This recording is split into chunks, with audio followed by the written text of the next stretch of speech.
nous avons visité le PCC, nous avons visité aussi le lieu de départ au niveau de la préfecture de Guédiawaye. Là, nous avons fait le trajet ensemble et là, nous sommes en tout cas au niveau de Papa Zofal. Ce que nous pouvons dire, c'est que le projet de BRT, en tout cas, a connu une réussite dans sa réalisation, dans le montage financier de façon globale. Nous en remercions les initiateurs, nous remercions aussi les partenaires de développement, nous remercions les maîtres d'ouvrage et tous ceux qui, en tout cas, ont contribué à la réussite de ce projet. L'impression que nous avons, c'est que nous sommes dotés d'un mode de transport moderne, écolo, c'est important, et il y a la qualité de service aussi. Il y a des jeunes qui travaillent et nous avons aussi agréablement surpris de noter qu'au-delà de l'objectif de 35%, en tout cas de recrutement féminin, ils sont allés à 40%, avec surtout des femmes responsables. Pratiquement tous les chefs d'équipe que j'ai vus, ce sont des femmes et ça c'est important. Et nous espérons que ça va aller même jusqu'à 60-40, inverser la courbe, parce que tout simplement, en tout cas, aujourd'hui, ils sont en train de travailler sur le recrutement aussi des conductrices. Ça, c'est important. Comment avez-vous apprécié le trajet, la sécurité? Parce que tout à l'heure, j'ai entendu dire que 2 millions 100 000 kilomètres ont été parcourus. Oui, pour la sécurité. Ça montre juste que c'est extrêmement important. Après avoir trouvé des moyens de transport de qualité, il est primordial d'avoir des conducteurs et non des chauffeurs. Des conducteurs bien formés. En plus du permis, ils ont été formés sur la conduite de façon globale, la pratique et la conduite défensive, parce que c'est de ça dont il s'agit. On va toujours être confronté à des obstacles, mais notre réaction, nos réflexes, c'est des choses qu'on nous enseigne. Il s'agit de la conduite défensive. Donc c'est important. Et d'ailleurs, j'en profite pour dire que actuellement, dans la batterie de que nous sommes en train de concocter, il y a une très bonne place sur le chauffeur professionnel, le conducteur professionnel. Il ne suffit plus d'avoir un permis pour conduire un moyen de transport tel qu'un bus, entre autres. Mais il faut ce qu'on appelle un chauffeur professionnel parce que c'est possible. Nous l'avons expérimenté dans le secteur privé. Nous avons pris des chauffeurs qui étaient dans des camions, comme tous les camions que vous voyez, dans les bus. Nous avons formé ces chauffeurs-là avec formation théorique, formation pratique. Nous sommes allés au-delà de ce qu'on a l'habitude de voir dans la visite médicale, à savoir regarder juste si les yeux fonctionnent bien, mais on regarde aussi la santé du conducteur.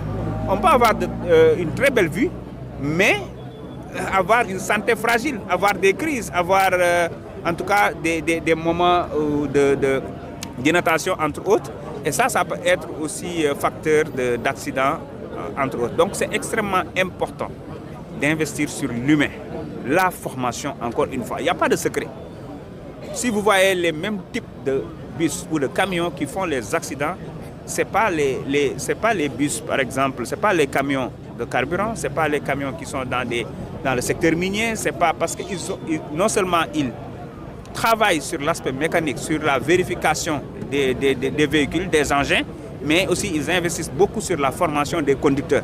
Et ça, c'est extrêmement important et nous allons y travailler. Nous allons installer des centres de contrôle technique modernes dans les pôles de développement, mais ces centres de contrôle technique modernes seront couplés avec des centres de passage d'examen modernes aussi pour nous assurer que celui qui aura son permis à point, je dois dire, l'aura bien mérité. Et ça, c'est extrêmement important. Donc, encore une fois, nous invitons tous les Sénégalais à s'approprier de ce projet dans le comportement.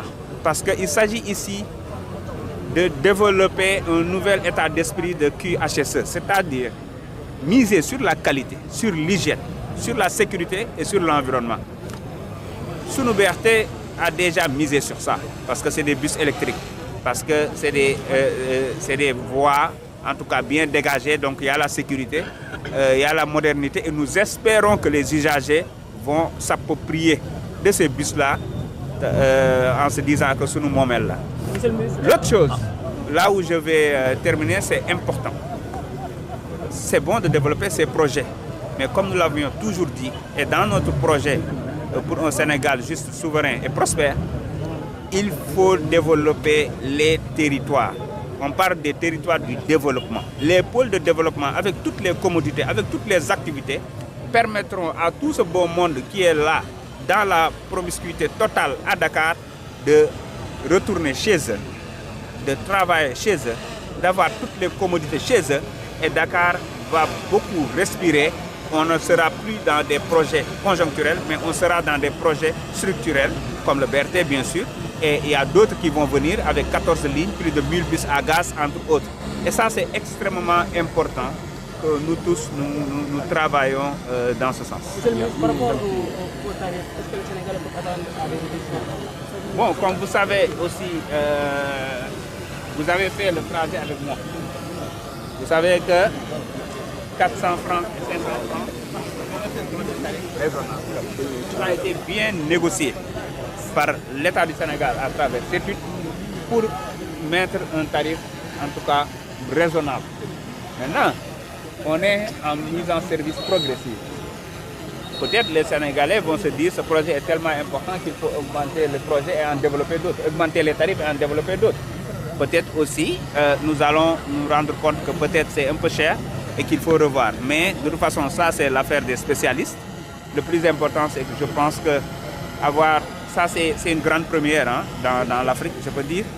Et ça doit permettre, au lieu de penser que les gens doivent quitter juste la banlieue pour venir à Dakar, ça ne doit plus être un one-way.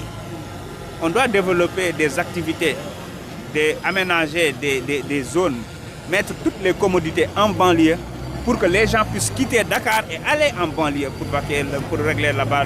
Ça doit être dans les deux sens aujourd'hui. Parce que pour nous, c'est de ça dont il s'agit. C'est la décentralisation, que ce soit sur le plan régional, que ce soit sur le plan national. ci wolof ndax nga ñëwaatee ci